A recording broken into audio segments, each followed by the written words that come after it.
when an online travel agency is blaming the airline and the airline is blaming the online travel agency, this is when I try to get myself and those two on a conference call together and say, you two figure it out and let me know what, how I can, how I should best proceed here.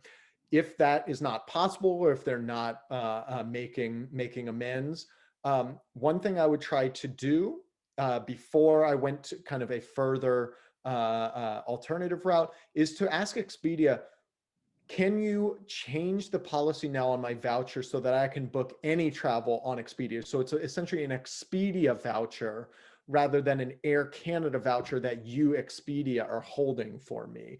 Because if you have an Expedia voucher, not only do they have a lot more control about the expiration date and what it can be used for, but then that also means, well, you can use it to fly any airline and any trip rather than having to be a trip on Air Canada, which is not only going to be, diminish your chances of getting the specific trip you're hoping for, but also might mean you could pay for an expensive flight where there might be a much cheaper airline. The borders are still closed with Canada, so it might be restrictive about where, when you might be able to fly.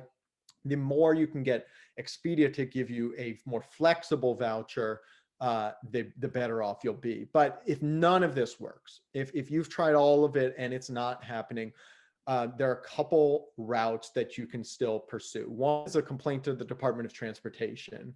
We're used to getting maybe a couple hundred complaints each month before the pandemic about these types of vouchers and cancellations.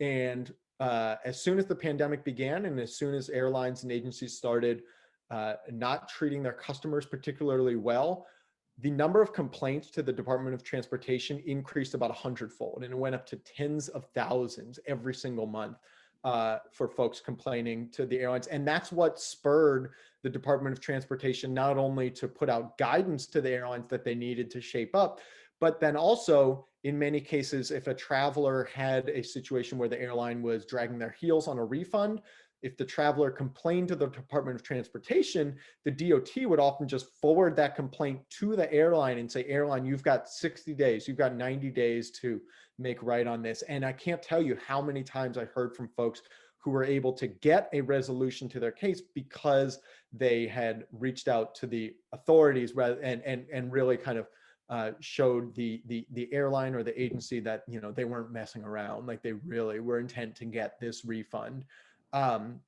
Beyond Department of Transportation, there are other avenues like small claims court. There's complaining to your local or to the state attorney general. And the last option that a lot of folks have is trying to dispute the charge on your credit card. Credit cards and banks guarantee that when you purchase an item or a service, that you actually will receive that item or service. And so what they say is that if you don't, you pay for something with this credit card, but you don't receive it, like let's say you bought a flight and you didn't receive it because they canceled it, and now they're trying to hold on to your money and not give it back.